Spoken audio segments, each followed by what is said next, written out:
Okay, welcome to today's video. We're going to be talking about how to determine the KSP given your solubility. So the first thing that we're going to look at is determining the concentration of saturated calcium sulfate solution is measured, and it is given that this is our concentration at 25, and we need to calculate the KSP. Now, first off, remember that when you're doing your KSP, that we are doing the molarity. And so instead of grams per liter here, we need moles per liter. So we're just going to be doing a gram to mole conversion. So before you get started, you need to calculate the molar mass of calcium sulfate.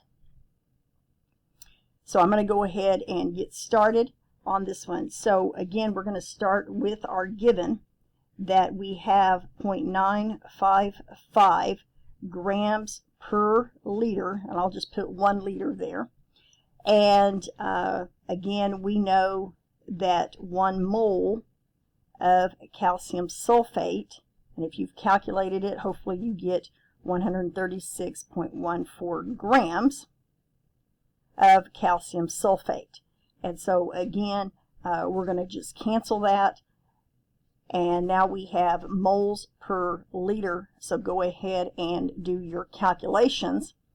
And then remember that you have 3 significant digits on here.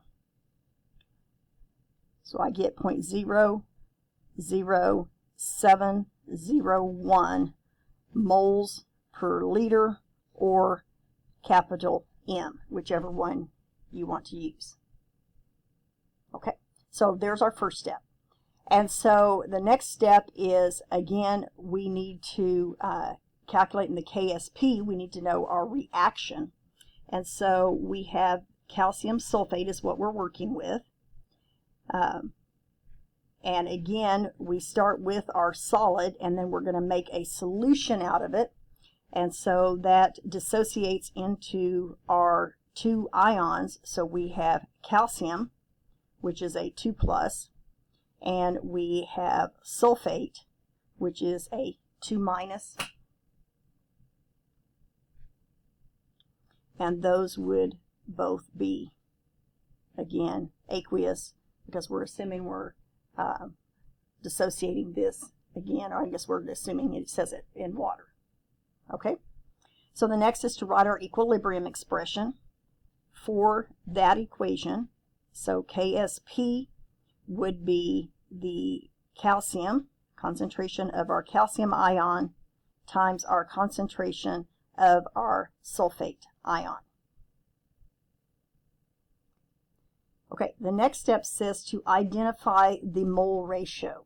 So what we're looking at in our problem, because this is calcium sulfate, so we have 1 mole of calcium sulfate makes 1 mole of calcium ion and 1 mole of sulfate ion.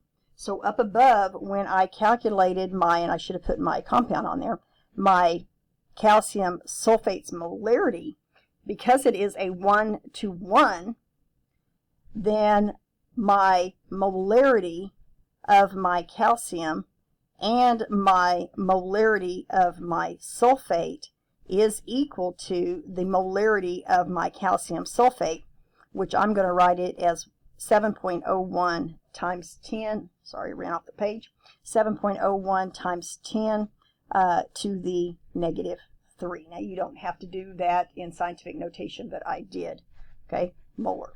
And so now I'm just going to plug that into my KSP equation. So I have 7.01 times 10 to the -3. They are the same thing. I could write it as squared, but just so that we know you're not thinking one of these is squared, I'm just going to write it so that you see both of those. And the rest of it, is, I guess I should have put that on down here, my bad. That was actually number 5.